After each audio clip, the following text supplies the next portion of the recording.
अभी जो हमारा टॉपिक है ट्रांसफार्मर। अभी ट्रांसफार्मर है क्या, क्वेश्चन नंबर 1, और इसका प्रिंसिपल क्या है, फिर इसके टाइप्स क्या हैं, फिर इसकी कंस्ट्रक्शन क्या है, फिर इसकी वर्किंग कैसी है, फिर इसके यूजेस क्या हैं।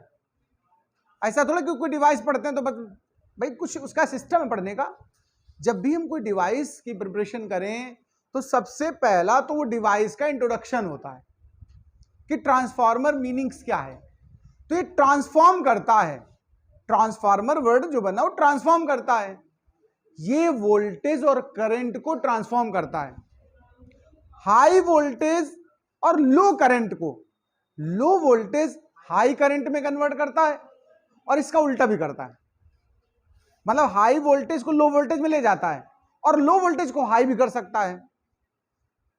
अगर वोल्टेज अप डाउन करेगा तो करंट रिवर्स ऑर्डर में चेंज होती, ध्यान रखना। पावर का जो रूल होता है, फार्मूला होता है P = V × I होता है। अगर एक फैक्टर आप बढ़ाएंगे, इंक्रीज करेंगे, अप करेंगे, तो इसमें से दूसरी चीज ऑटोमेटिकली डाउन होगी। V और I, अगर देखो हाई वोल्टेज हो तो उसका I डाउन होगा, मतलब स्ट्रॉन्ग वोल्टेज लो करंट, और स्ट्रॉन्ग को आपने कर दिया लो वोल्टेज तो हाई करंट हो गई। ये इंटरचेंज होते हैं। ट्रांसफार्मर का एक्चुअल वर्क यही है। ट्रांसफार्मर जनरेट नहीं करता करंट, ध्यान रखिए। ट्रांसफार्मर कोई जनरेटर नहीं है कि करंट को प्रोड्यूस करेगा, जनरेट करेगा। ट्रांसफार्मर एक ऐसी डिवाइस है जो वोल्टेज और करंट को ट्रांसफॉर्म करता है, इंटरचेंज करता है, हाई वोल्टेज को लो वोल्टेज में, लो वोल्टेज को हाई वोल्टेज में। ये तो इसका इंट्रोडक्शन हुआ। प्रिंसिपल क्या है इसका? Mutual induction. प्रिंसिपल है इसका म्यूचुअल इंडक्शन। ये पढ़ा चुका हूं पीछे, फिर भी बीच में डिस्कस करेंगे। तो सबसे पहले इंट्रोडक्शन लिख लें एक लाइन में प्लीज। लिखिए transformer is a device, transformer is a device which can transform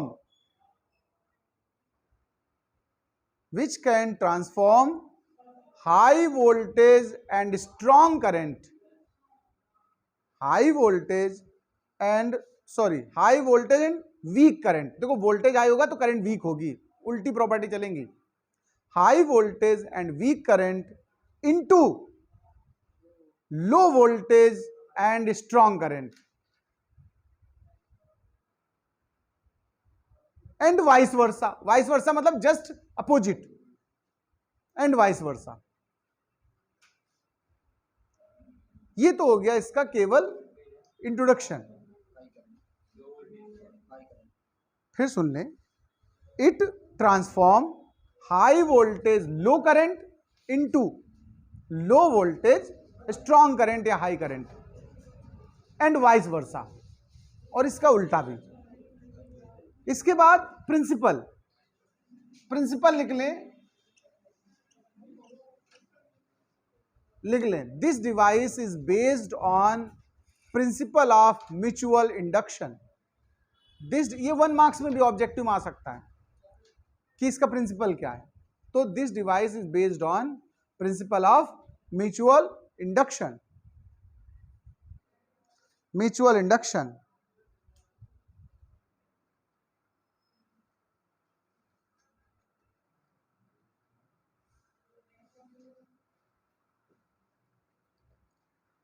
ये जो ट्रांसफार्मर है एसी के लिए यूज होता है, डीसी में ट्रांसफार्मर का कोई रोल नहीं है। डीसी में ट्रांसफार्मर यूज नहीं करते हैं, एसी सर्किट्स में यूज करते हैं। आपको बता दूं जानकारी के लिए थोड़ा और, इंट्रोडक्शन में वो लिखना नहीं है, मतलब ऐसे जानकारी के लिए। देखिए जो पावर हाउसेज होते हैं जहां पावर प्रोड्यूस होती है, जनरेट होती है, जैसे पनकी पावर हाउस, तो जो पावर हाउस है वहां से जब ट्रांसमिशन किया जाता है करंट का, इलेक्ट्रिसिटी का, दूर दूर थाउजेंड्स ऑफ किलोमीटर तक, तो वोल्टेज बहुत हाई ले जाते हैं, लाख लाख वोल्ट तक। आपने देखा होगा हाई टेंशन के खंभे बड़े से इससे ऐसे दैत्य की तरह, राक्षस की तरह खड़े होते हैं कि नहीं? उनमें इतना मोटा एकदम वो वायर होता है, उसमें लाखों वोल्ट करंट, मतलब वोल्टेज लाखों वोल्ट तक होता है, और एम्पियर वीक होता है उसका, मतलब वोल्टेज हाई एम्पियर वीक। इससे पावर लॉस नहीं होता है, पावर लॉस बच जाता है और लंबी दूरी तक आप भेज सकते हो। लेकिन इतना हाई वोल्टेज जिसके घर में भेज दोगे ना, तो घर वाला और उसका इंस्ट्रूमेंट सब फूक जाएंगे, सब बर्न हो जाएंगे। तो सबसे पहले उस सिटी के मेन पावर सेंटर में उसको उतारा जाता करंट को।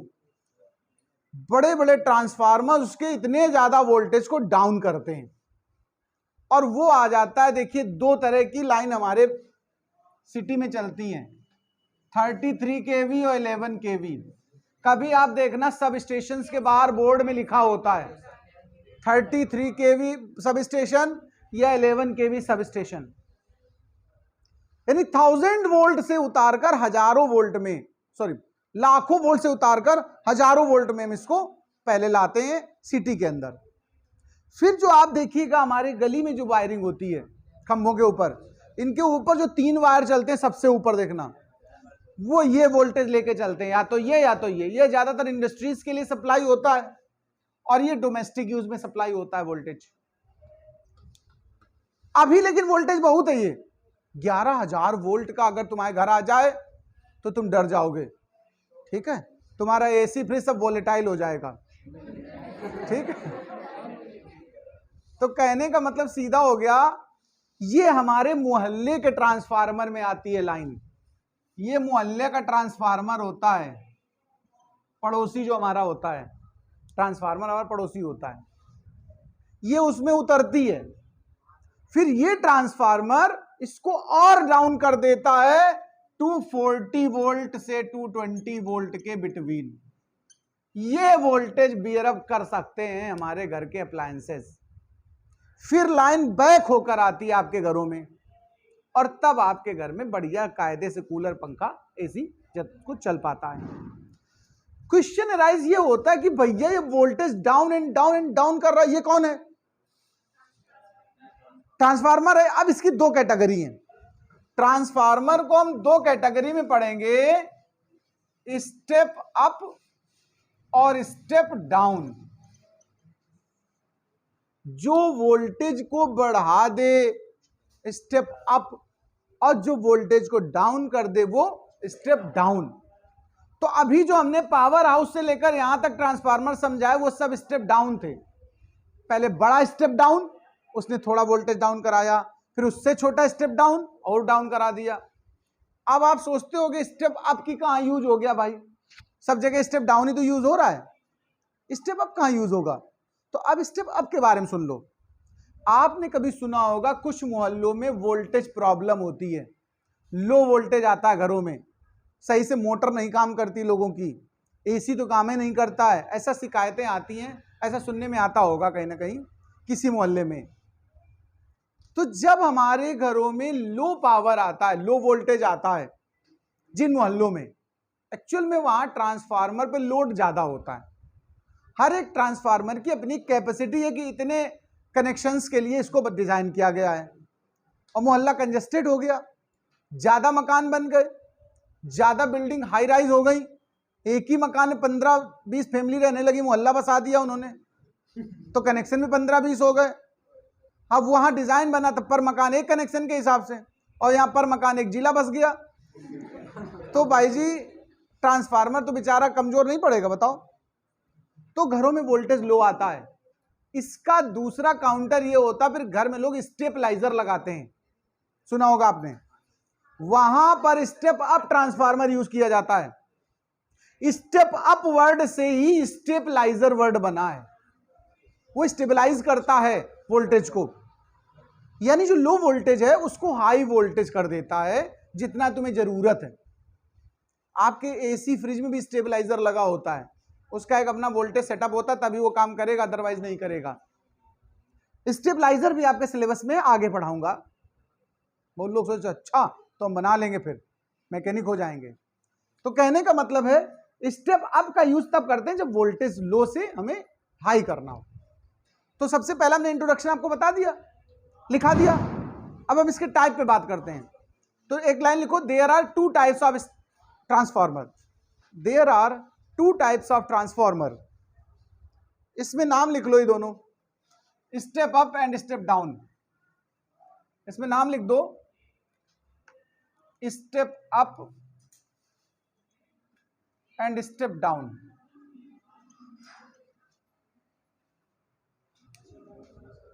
अब हम इसी हिसाब से इसकी स्टडी करेंगे, कंस्ट्रक्शन के बारे में बात करेंगे। पहले स्टेप अप को पढ़ा देते हैं, फिर स्टेप डाउन की बात करता हूं मैं। कंस्ट्रक्शन डाल दें, कंस्ट्रक्शन। कंस्ट्रक्शन में स्टेप अप को भी बताएंगे, स्टेप डाउन को भी, दोनों को बताएंगे। सुन ले जरा प्लीज, अब कंस्ट्रक्शन कैसे आपको समझानी है। पूरा जैसा मोहल्ले में बना होता ट्रांसफार्मर, ऐसा नहीं बनाना है कि चारों तरफ जाली बना दी, बीच में ऐसे ईंटे का पूरा इसको बना दिया प्लेटफॉर्म, फिर उसके ऊपर बना रहे हो। ऐसा नहीं बनाना है, हमें यहां पर एक ब्लॉक डायग्राम बनाना है। मेरे साथ एक लड़की पढ़ती थी, उसमें ट्रांजिस्टर एक सिलेबस में टॉपिक था, और उसने पूरा रेडियो बना दिया और 2-4 गाने लिख दिए। ठीक है, तो मतलब उस तरह नहीं भाई, मतलब कि आप पूरा ट्रांसफार्मर बना रहे हो, अगल बगल मोहल्ले के नाम भी लिख दिए, इस सूर विहार का मोहल्ले का ये। तो देखें प्लीज, कंस्ट्रक्शन देखें। इसमें हम मेनली देखिए 2 चीजें शो करेंगे।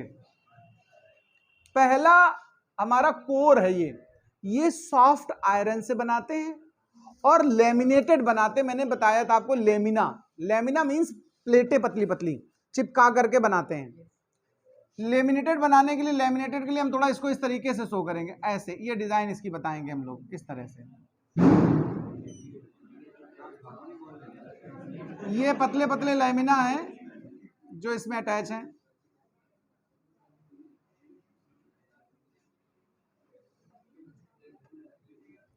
ये कोर है, ये कोर बना है सॉफ्ट आयरन से। इसके एक तरफ हम लोग less number of turn but thick wire, ध्यान रखिए प्लीज, यहां पर ये वायर की थिकनेस ज्यादा बनानी तुम्हें।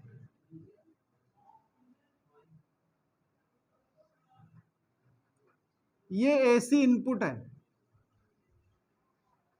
ये पहली जो कॉइल बनाई है, फर्स्ट कॉइल, इसको प्राइमरी कॉइल नाम देंगे। क्या नाम देंगे आप इसको?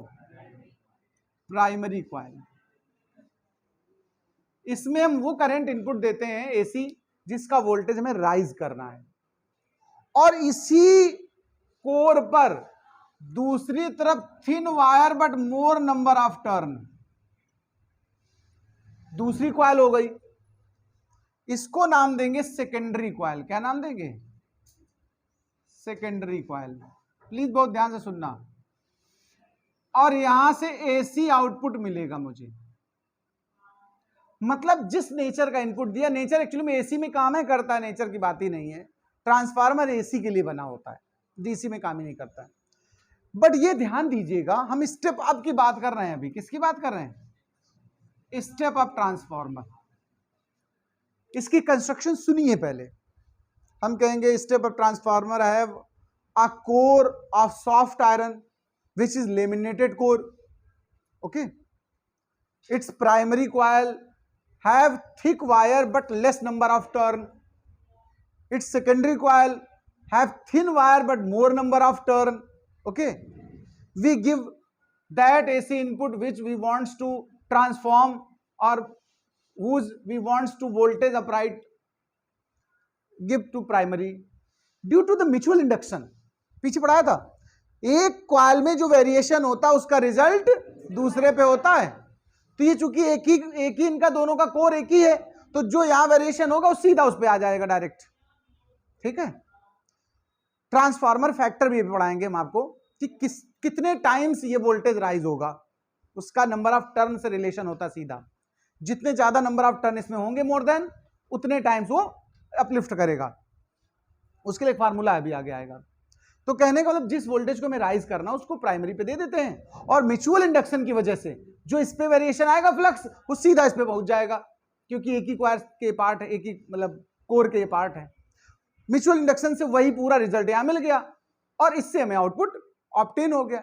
ये जो आउटपुट होगा वो वोल्टेज राइज करके होगा। करंट की पावर में कोई चेंज नहीं आया होगा, ध्यान रखिएगा। मतलब हम कह सकते हैं power of input is equal to power of output. Power दोनों तरफ सेम है और पावर का फार्मूला होता है V इंटू आई और V इंटू आई। देखो V input I input, V output I output. अगर एक चीज इसमें बढ़ गई तो ऑटोमेटिक दूसरी डाउन हुई होगी, तभी तो प्रोडक्ट इक्वल आएंगे। ये हालांकि कंडीशन आइडियल ट्रांसफार्मर के लिए है। किसके लिए?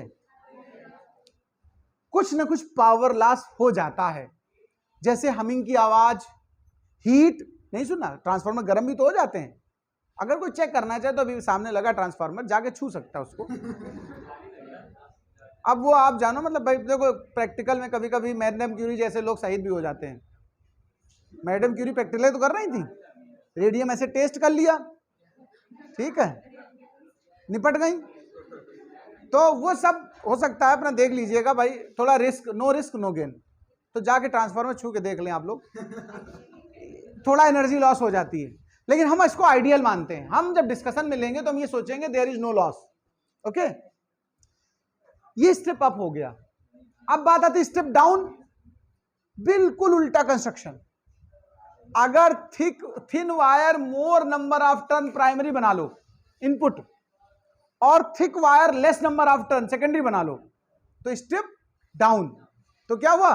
Step down. ये कंस्ट्रक्शन है। तो डायग्राम दो बार में बनाना है, एक स्टेप अप का और एक स्टेप डाउन का। मैं एक बार बना रहा हूं, आप पलट के बना लोगे? नहीं बना लोगे? तो फिर हम लिखा देते हैं थोड़ा इसकी कंस्ट्रक्शन, प्लीज लिखिए। स्टेप अप की कंस्ट्रक्शन बोल रहा हूं मैं, लिखिए। In step up transformer, in step up transformer we use input as low voltage and strong current. We use input as low voltage, strong current, and get output as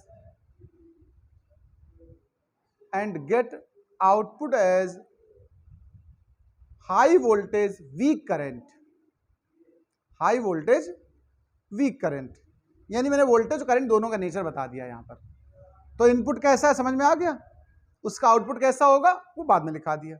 अब construction पे बात आती है, तो लिखिए in step of transformer a soft iron core,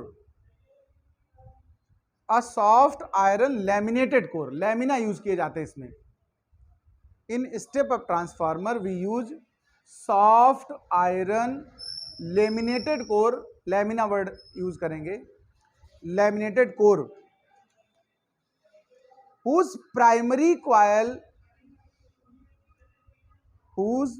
primary coil have less number of turn, but thick wire, less number of turn but thick wire, and secondary coil have more number of turn with thin wire,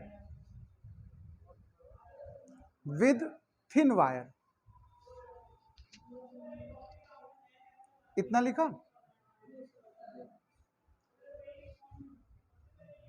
अब आप डाल दो step down, इसका diagram के लिए जगह छोड़ लो, step down के बारे में लिखा देते हैं। स्टेप डाउन ट्रांसफार्मर, ये डायग्राम बनाने का अपना स्पेस छोड़ लीजिए जिससे बाद में डायग्राम बना सको। स्टेप डाउन डाल दो प्लीज, उसको लिखें जरा, स्टेप डाउन ट्रांसफार्मर। तो स्टेप डाउन में पहले समझ लो इनपुट कैसा होगा, हाई वोल्टेज वीक करंट, और ये आउटपुट कैसा बनाएगा, low voltage high current strong current. तो लिखिए in step down transformer input is, in step down transformer input is high voltage weak current, but output is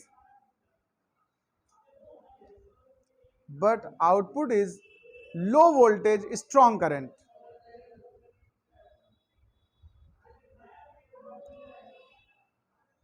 अब इसकी कंस्ट्रक्शन है, तो लिखिए here primary coil have, here primary coil have more number of turn with thin wire, more number of turn with thin wire, ठीक, while secondary current, sorry secondary coil, while secondary coil have less number of turn with thick wire, less number of turn with thick wire, with thick wire। इसका भी diagram बना लेना आप लोग, इसका interchange करके, बस ये हिस्सा इधर और ये हिस्सा इधर। कंस्ट्रक्शन हो गई हमारी। वर्किंग एंड थ्योरी डालें, वर्किंग एंड थ्योरी। अब इसकी हम वर्किंग और थ्योरी पे बात करते हैं। डायग्राम नहीं बनाया, बना लो, अच्छा बना लो, पॉज करो जरा। थ्योरी और वर्किंग इसकी जरा समझ लें। वर्किंग में हम बोलेंगे क्या कि सीधा जो प्राइमरी कॉइल है उसको इनपुट एसी दीजिए और सेकेंडरी कॉइल उसी कोर पे लगा हुआ है, तो जितना फ्लक्स इसका होगा वो सीधा सेकेंडरी पे ट्रांसफर होगा और नंबर ऑफ टर्न के अकॉर्डिंग वोल्टेज अप और डाउन हो जाएगा। तो लिख लीजिए please, when we give input AC current, working में बोल रहा हूं, when we give input AC current to the primary coil, when we give input AC current to the primary coil of transformer, then we get output AC, we get output AC through secondary coil as we need,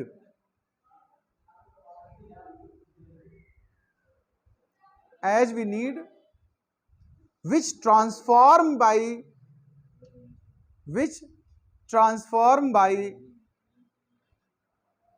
number of turn used, which transform by number of turn used in the coil, number of turn used in the coil। फिर लिखें since primary and secondary both coils are,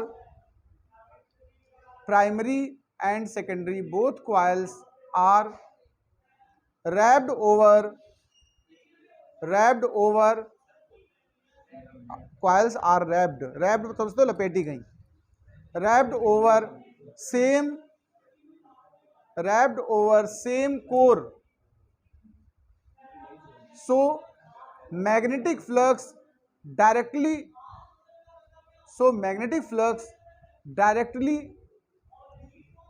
transfer from primary to secondary, magnetic flux directly transfer from primary to secondary, as in mutual induction,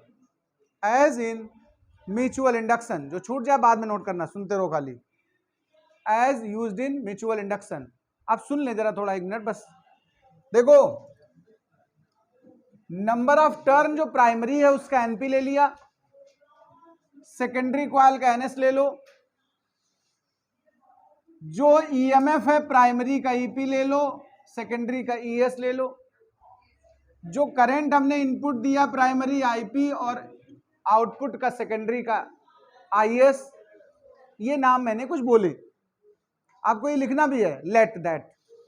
आप सुनिए, यहां पर एक term आता है जिसको ट्रांसफॉर्मेशन रेशियो बोलते हैं। क्या बोलते हैं भाई? ट्रांसफॉर्मेशन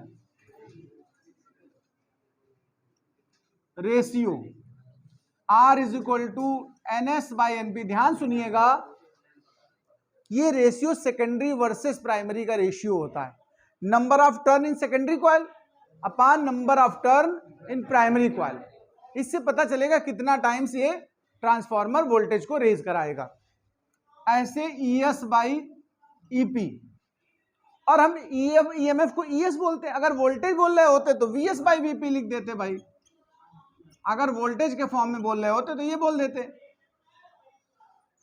तो ये हो गया इनका जो रेशियो होता है, इसको बोलते हैं ट्रांसफॉर्मेशन रेशियो। अब देखिए for ideal transformer, for ideal transformer, अगर ट्रांसफॉर्मर आइडियल लिया सुनिए तो इनपुट पावर की जो वैल्यू है वो आउटपुट के इक्वल होगी। आउटपुट पावर, इनपुट पावर को अगर हम बोलें तो वीपी इंटू आईपी कहेंगे, अब आउटपुट को बोलें वीएस इंटू आईएस कहेंगे। यहां से वीएस बाई वीपी निकालो जरा देखो, तो ये क्या बनेगा, आईपी अपान आईएस। जरा इसको हम इसमें यूज कर दे रहे हैं। तो देखिए सब में सेकेंडरी ऊपर है, लेकिन करंट का फैक्टर जब डालोगे तो प्राइमरी का पार्ट ऊपर आएगा। तो दोबारा देख लीजिए, R इज इक्वल टू, देखिए क्या बनेगा, NS अपान NP, ES अपान EP, VS अपान VP, या फिर IP upon IS। This is known as transformation ratio. इसी से हमें पता चलेगा कि कौन सा ट्रांसफॉर्मर स्टेप अप है और कौन सा डाउन है। जैसे एक minute, for step up, step up में आपको पता होना चाहिए सेकेंडरी के नंबर ज्यादा होते हैं टर्न, और प्राइमरी में नंबर ऑफ टर्न कम होते हैं। स्टेप अप में NS ग्रेटर देन NP होता कि नहीं होता, बताओ। तो जरा R की वैल्यू बताओ, इस हिसाब से क्या होनी चाहिए, R is more greater than 1 होगा कि नहीं, बताओ भाई, यहां पुट करके देखो। लेकिन स्टेप डाउन अगर है, फॉर स्टेप डाउन, तो NS लेस देन NP होता है, तो R लेस देन 1। यानी अगर हमें ट्रांसफॉर्मेशन रेशियो गिवन हो डायरेक्ट, तो भी हम बता पाएंगे ये स्टेप अप ट्रांसफार्मर है या स्टेप डाउन। या नंबर ऑफ टर्न पता हो और नेचर पता करना हो तो रेशियो करके पता कर सकते हो। अक्सर जो न्यूमेरिकल सेक्शन आएगा वो इनमें से कुछ 3 जैसे 4 फैक्टर है, ये इनमें से कोई 3 दिए होंगे आपको और 4th फाइंड करना होगा। कभी कभी करंट और वोल्टेज के वर्सेस पूछता है, मतलब ये रेशियो आपको रिलेशन पता होना चाहिए। इसमें जो कुछ चीजें नोन और कुछ अननोन होंगी न्यूमेरिकल में, तो हमें ये रिजल्ट उसमें यूज करना है। इस तरीके से हमारा ट्रांसफार्मर फाइनल हुआ। इतना सब नोट करके वहां तक आप जा सकते हो।